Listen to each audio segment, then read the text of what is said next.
The life of an alcoholic is plagued by dishonesty. The disease makes alcoholics lie, cheat, deceive, cover up their use, etc., etc. Those traits become advantageous to the addicted brain because whatever the addicted brain can do to keep getting the alcohol fix is seen by the addicted brain as survival and helpful. By practicing these other behaviors like honesty and selflessness and altruism, it helps the alcoholic move away from the behaviors that foster the disease of alcoholism. Our healthcare system is confusing, difficult to navigate, and hard to understand. You want the best for yourself and family, but where do you find answers? Here at Surviving Healthcare, we discuss the problems that affect you, talk about solutions for the future, and uncover today's medical care with leading experts so you can make better decisions for you and your loved ones. Here is Surviving Healthcare with Andrew Giuffra. Welcome, ladies and gentlemen, to another episode of Surviving Healthcare. April is Alcohol Awareness Month. Therefore, I thought it appropriate to discuss alcohol abuse and addiction. In today's show, you'll hear how much alcoholism costs us all in dollars to our economy, as well as the physical and emotional cost to the alcoholic and their loved ones. You'll hear about why it's so difficult to approach loved ones that are abusing alcohol, and we touch on why alcohol is so dangerous to teens. In addition, you'll hear how alcoholism is treated. My guest for the show is Dr. Giuffra. He is a psychiatrist and mental health educator and has been in practice for more than 2 decades. Dr. Giuffra currently serves as professor of clinical psychiatry at Washington University and holds both an MD and a PhD.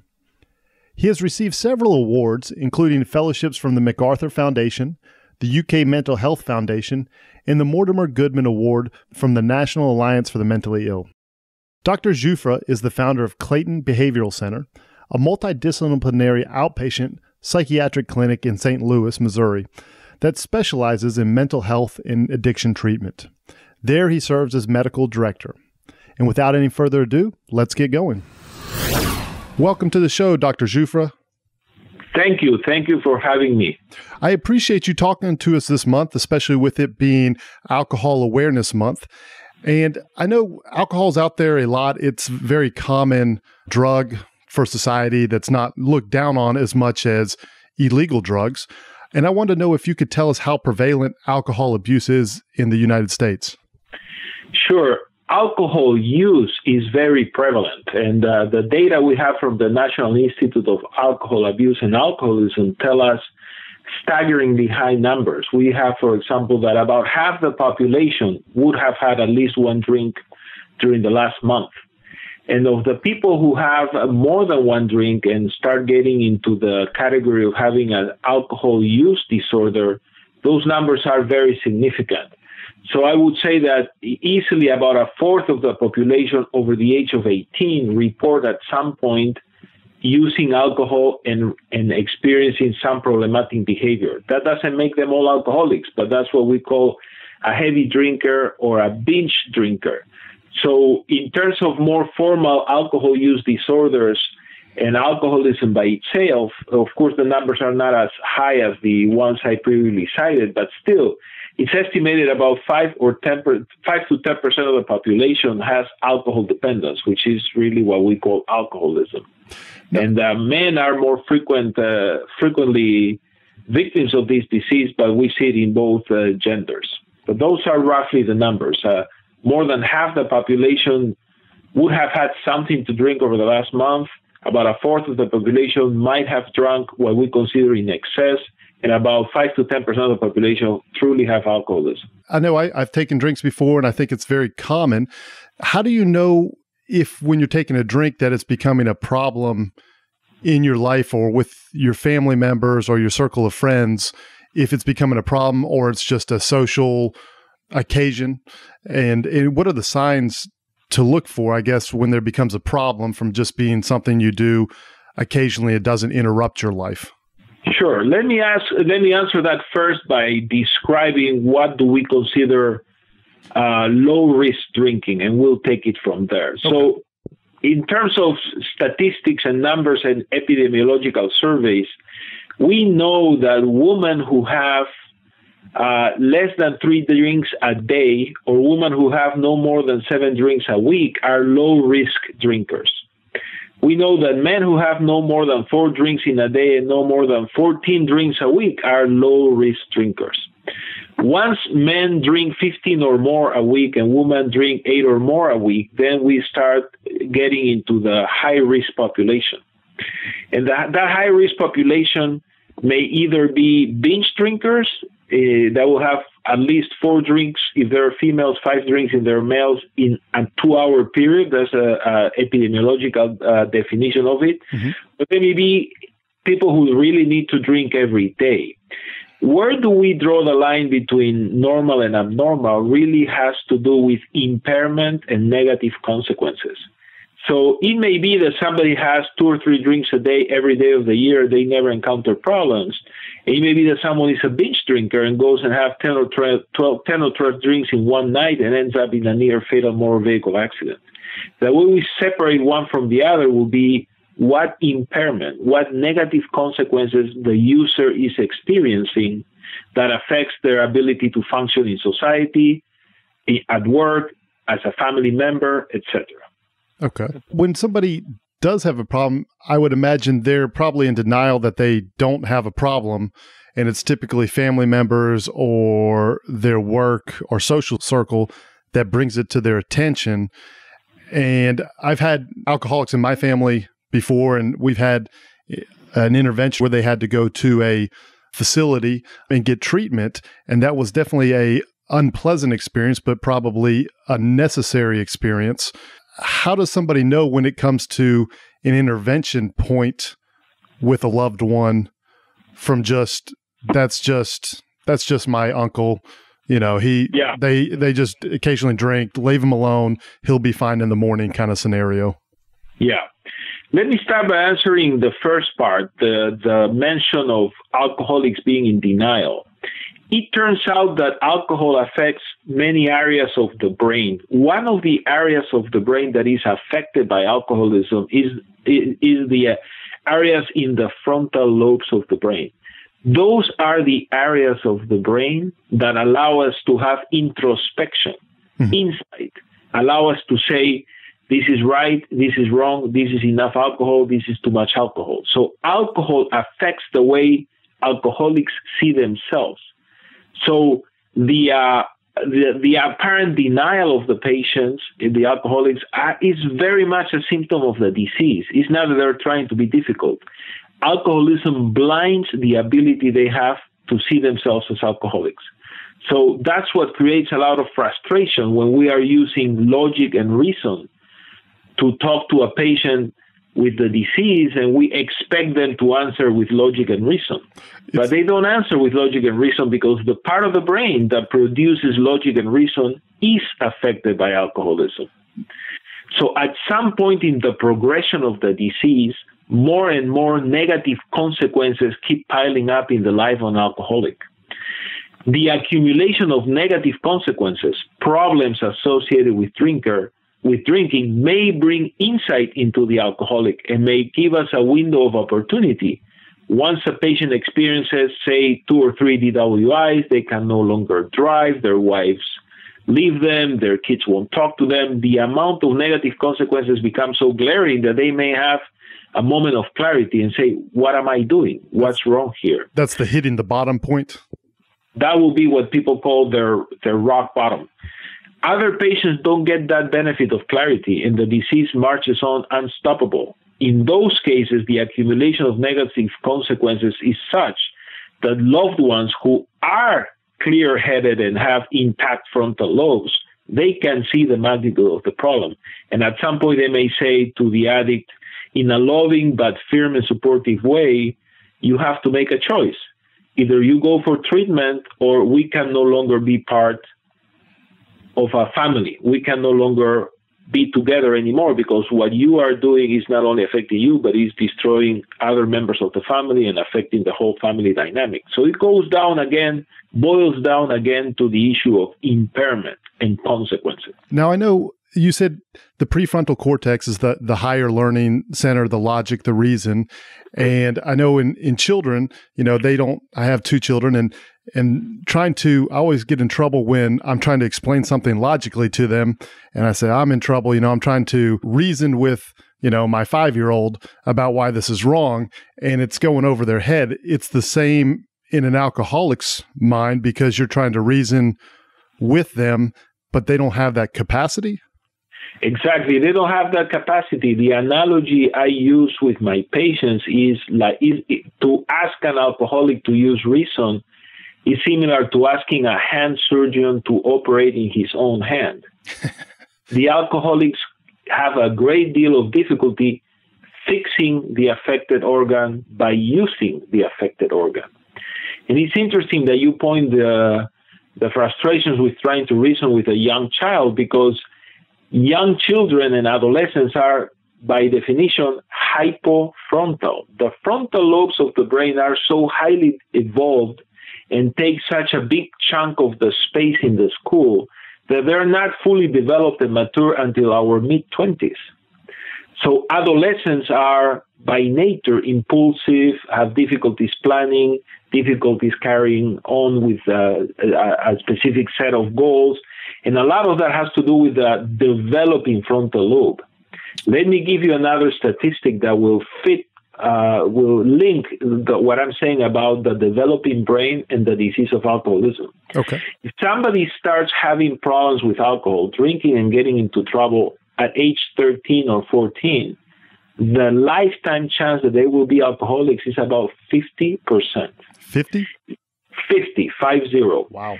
If somebody starts having problems with alcohol in their mid-20s, then the chances that they will have lifetime chance of alcoholism is only 5%. So there is a dramatic, almost tenfold difference between the risk of developing alcoholism when your brain is naturally hypofrontal during adolescence, than when your brain is fully formed and you don't have that limitation. Let me ask a question. So in a developing children, teens, adolescents, and somebody that's using alcohol, alcohol affects the prefrontal lobe part. Do those areas redevelop, or do they function normally if they stop using or abusing alcohol as they continue to grow and develop into a mature adult?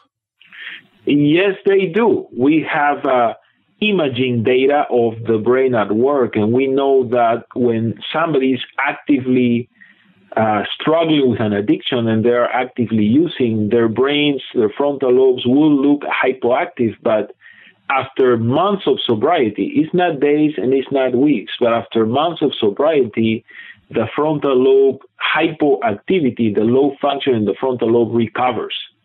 It's hard to know how long it will take for a specific person to have their frontal lobes fully recovered, but let me also give you an idea. Mm-hmm. If somebody is sober from alcoholism for less than a year, their chances of lifelong sobriety or long-term sobriety are only about a third, even though they may be making every good effort to sober up. If somebody is sober for more than 2 years, then that's close to 85-90% chance of long-term sobriety. So what I'm trying to say is letting the brain heal for the appropriate length of time, and by letting the brain heal, I mean abstinence, does help the brain recover.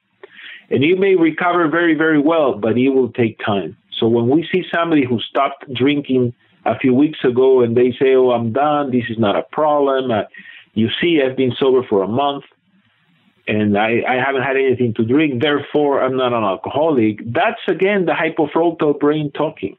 And that's by no means a month of sobriety gives us any assurances that long-term sobriety is in the future. I used to work with somebody who did addiction counseling for medical professionals, and the way he described it to me was with an addict, whether it's alcohol or another drug, there's a trigger in the brain that switches off, and all they can think about is getting their next fix or getting their next drink, and trying to, with some, I guess, like Suboxone and methadone, that allows the person to not focus on getting the next fix as much.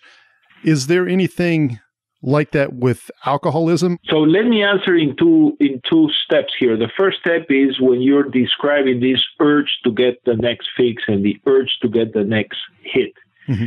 That is the biological explanation for that has to do with the fact that alcohol, although it affects the frontal lobes, it really has a more profound effect on an area of the brain called the reward system of the brain. And that reward system of the brain is a very old structure that you can find it way back in evolution. You can find the essence of a reward system as way back as flies.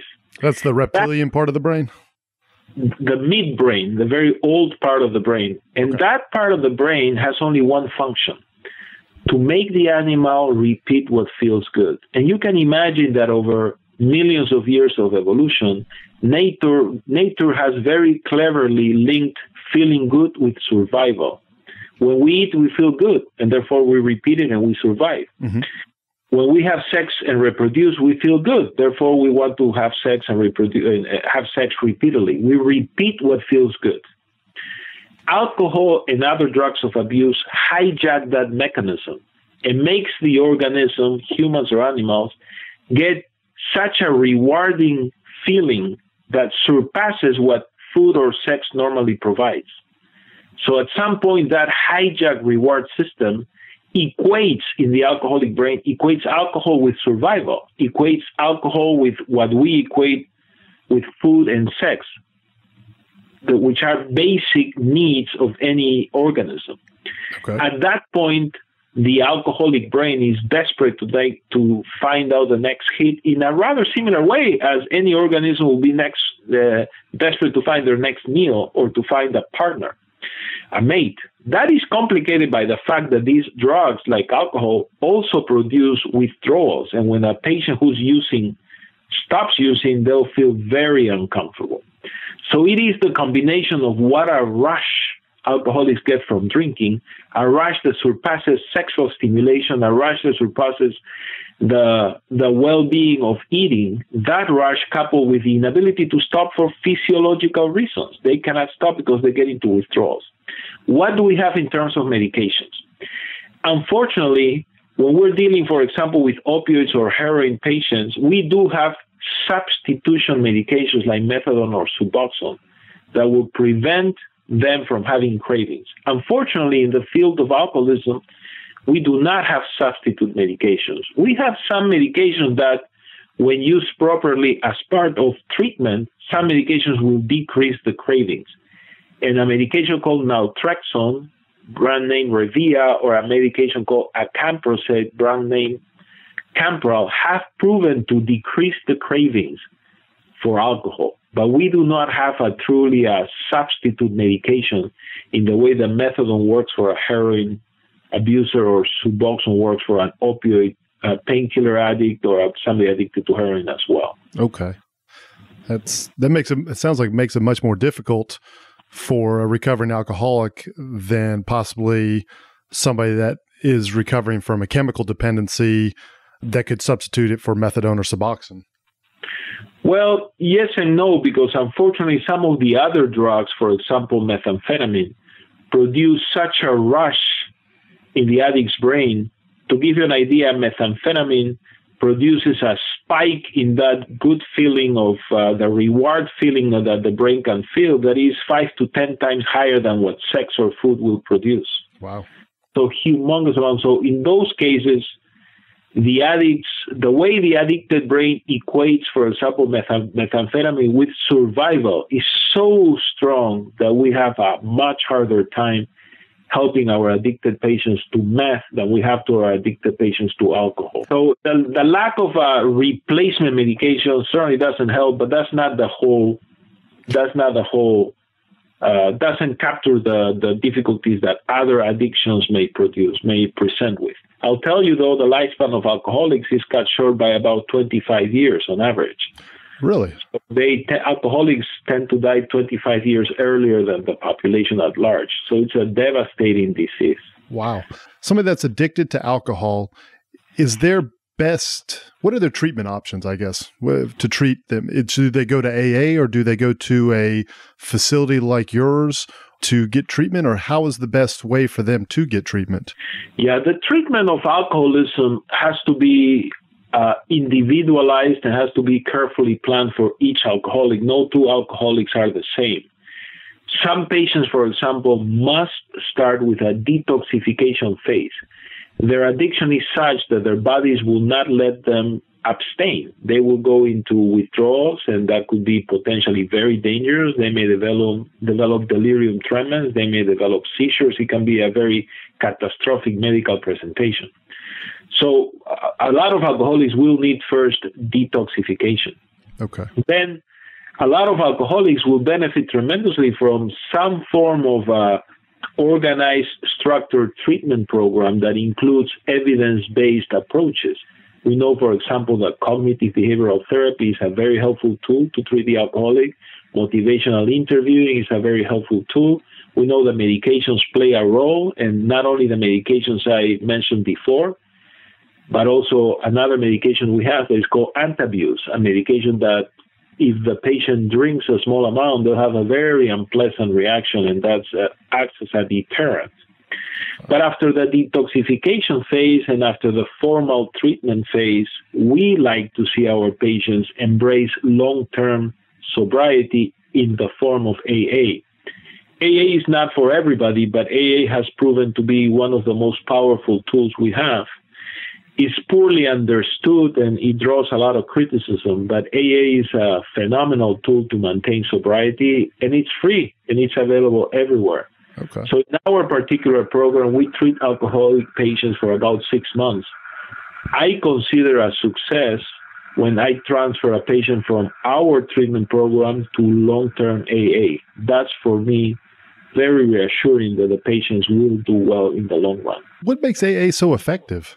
So that's a very good question. First, the efficacy of AA is constantly questioned by some experts who only look at one piece of the evidence. So let me first address that issue. Is AA effective? And unfortunately, the type of research designs that are needed to unambiguously answer that question, which would be ideally what we call a double-blind, placebo-controlled design, where some patients randomly are assigned to AA and other patients are randomly assigned not to go to AA, and the investigator doesn't know who's going to AA, who's not going to AA. That's impractical and really undoable by the way AA is because it's anonymous, right? Anonymity, etc. Mm-hmm.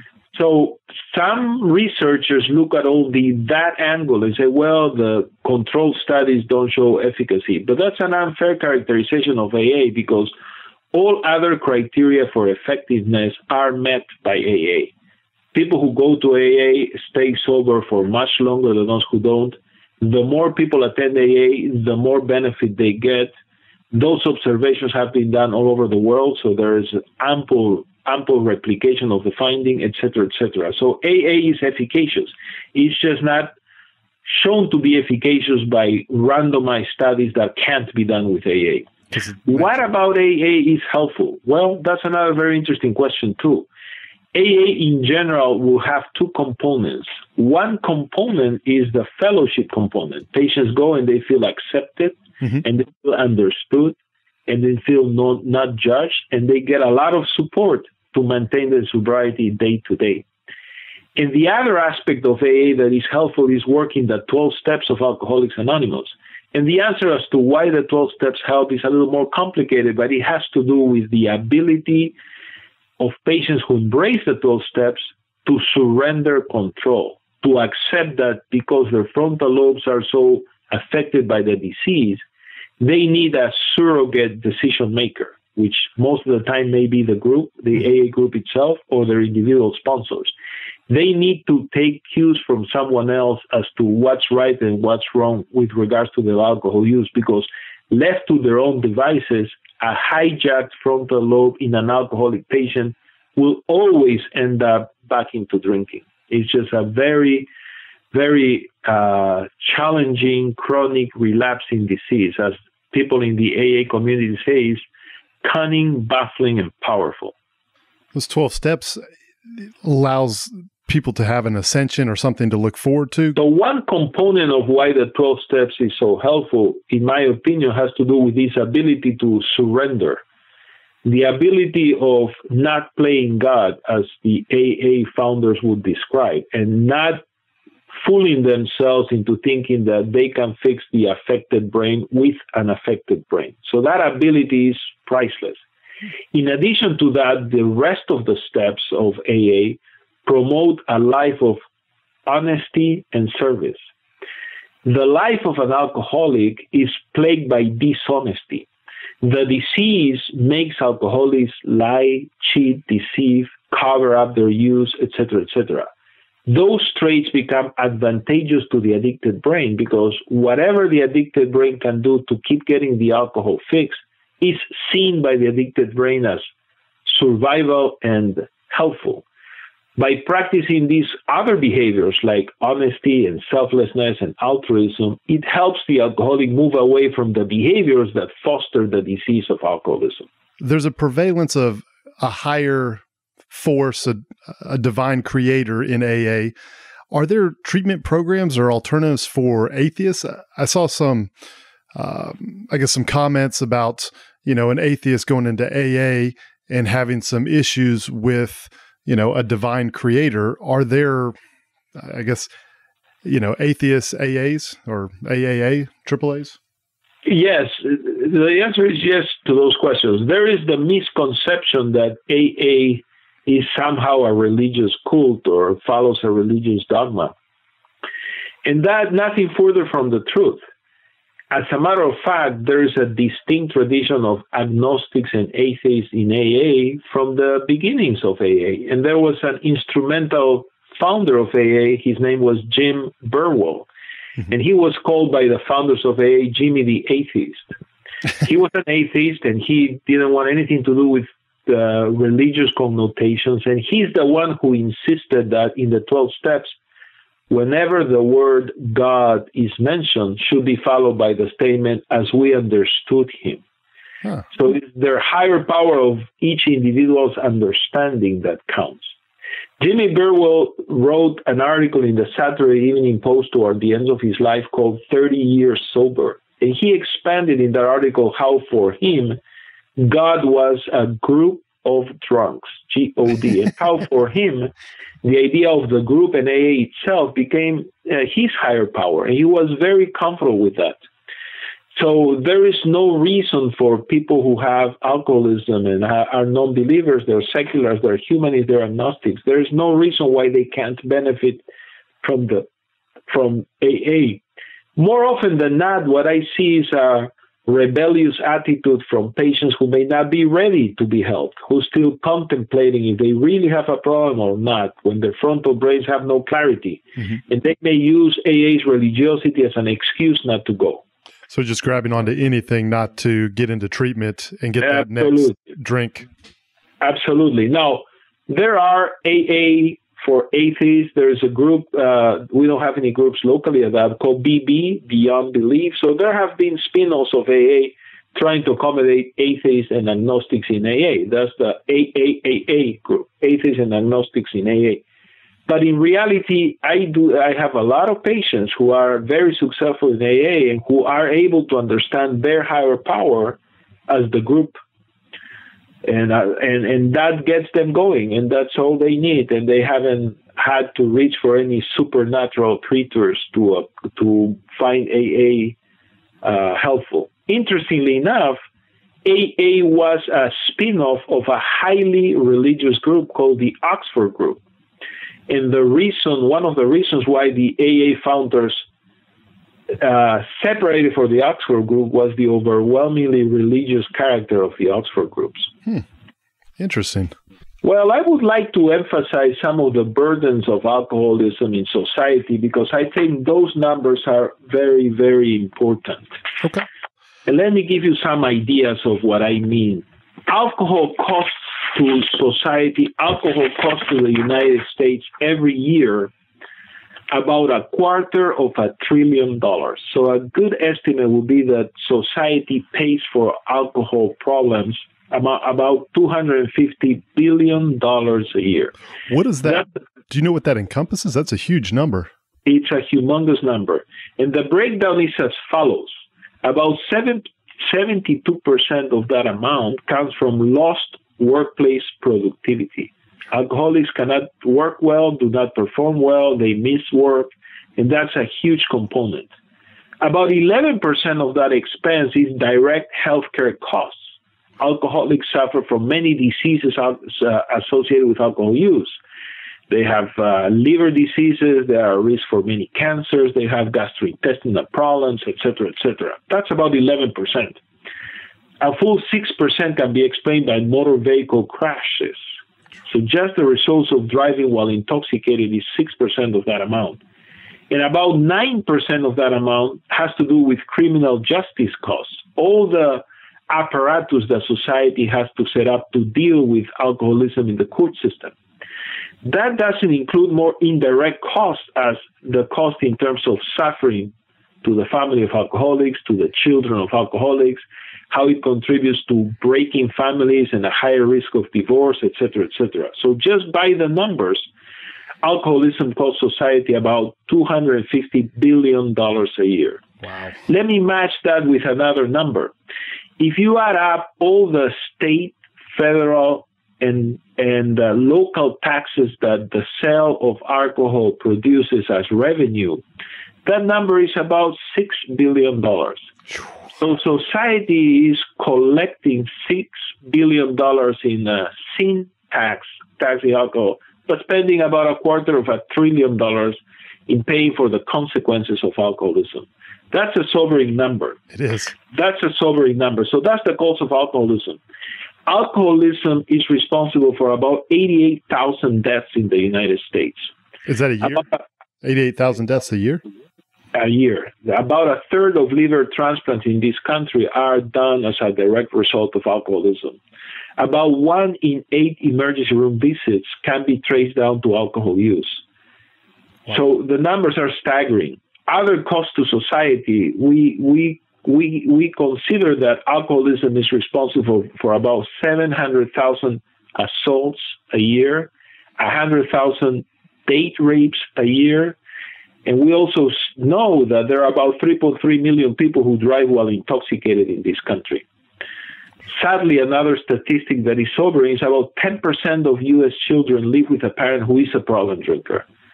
So alcohol and alcohol problems are everywhere in our society, and the amounts we spend and the suffering associated with it is staggering. We really don't do a very good job in trying to assess our problem drinker patients. Let me give you a few more pieces of information. Okay. In a general practice, say a busy physician, a primary care doctor who may be seeing 20 plus patients a day, chances are that every day a busy physician will meet about 2 problem drinkers in their practice. But the chances that that patient will be asked about their drinking are very small. Only about 1 in 6 patients is ever asked by their doctor if their use of alcohol is problematic. Even among patients who are binge drinking, say women who drink in a single sitting in under 2 hours at least 4 drinks and men at least 5 drinks, even among those who are doing that 2 or 3 times a week, which is a very high number, only about 1 in 3 of them will be asked by the doctor if they're drinking, how much they drink, is their drinking problematic or not. So the vast majority of problem drinkers in this country certainly fly under the radar, and they're never detected by the health providers they see. Would those be what you would call functioning alcoholics? I mean, alcoholics that, can hold a job, go home, have 4 or 5 drinks a night, and still make it to work on time the next day and perform their function?